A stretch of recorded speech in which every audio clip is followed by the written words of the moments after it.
आज मैं आप लोगों के सामने लेकर उपस्थित हूँ जीके, रीजनिंग एवं मैथ से कुछ मोस्ट इम्पॉर्टेंट क्वेश्चंस जो बीएसएससी इंटर लेवल की तैयारी के लिए बिल्कुल सटीक क्वेश्चंस हैं।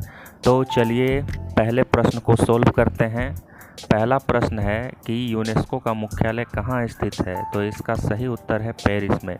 दूसरा प्रश्न है कि जलवाष्प में कौन सा ऊष्मा भंडारित होता है? तो इसका सही उत्तर है गुप्त ऊष्मा। तीसरे प्रश्न में कुछ अंकों के साथ 3 फिगर दिया हुआ है और उसमें क्वेश्चन मार्क की जगह क्या अंक आएगा पता करना है। तो इसे इस प्रकार प्राप्त करेंगे। पहले फिगर में अंकों को इस प्रकार अरेंज किया जा रहा है, 7 × 4 - 9 = 19। तीसरे फिगर में अंकों को इस प्रकार अरेंज किया जा रहा है, 8 × 5 - 12 = 28।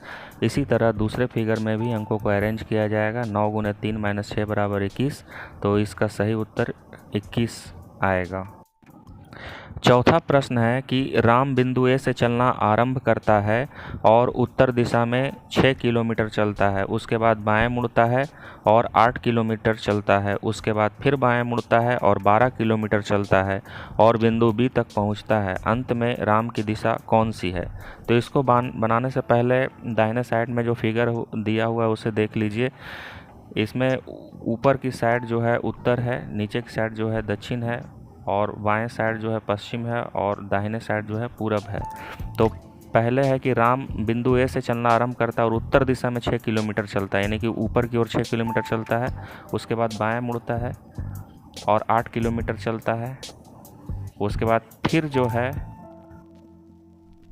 बाएं मुड़ता है और 12 किलोमीटर चलता है और बिंदु बी तक पहुंचता है। तो हम देख रहे हैं कि उसकी दिशा नीचे की ओर है, यानी कि दक्षिण की ओर है, तो आंसर दक्षिण होगा। पांचवा प्रश्न है, एक वर्ग की एक भुजा को 10% बढ़ा दिया जाए तो उस नए क्षेत्रफल एवं पुराने क्षेत्रफल का अनुपात क्या होगा? तो मान लेते हैं कि वर्ग की भुजा x मीटर है, यानी बढ़ाने से पहले जो वर्ग है उसकी भुजा x मीटर है, तो वर्ग का क्षेत्रफल भुजा स्क्वायर होता है। भुजा जो है x मीटर है तो x² वर्ग मीटर हो जाएगा। 10% वृद्धि करने के बाद भुजा जो है हो जाएगा x + 10x/100, यानी कि 11x/10। तो नए वर्ग का क्षेत्रफल भुजा स्क्वायर, भुजा हो गया 11x/10, इसका स्क्वायर हो जाएगा। तो इसको कैलकुलेट करने के बाद 121 x²/100 वर्ग मीटर हो रहा है। अब कह रहा है कि नए क्षेत्रफल एवं पुराने क्षेत्रफल का अनुपात। तो नया क्षेत्रफल जो है 121/100 × x² और बटा x²। पुराना क्षेत्रफल x² है। अब इसको कैलकुलेट करेंगे तो 121/100 आ जाएगा। इसका आंसर 121/100।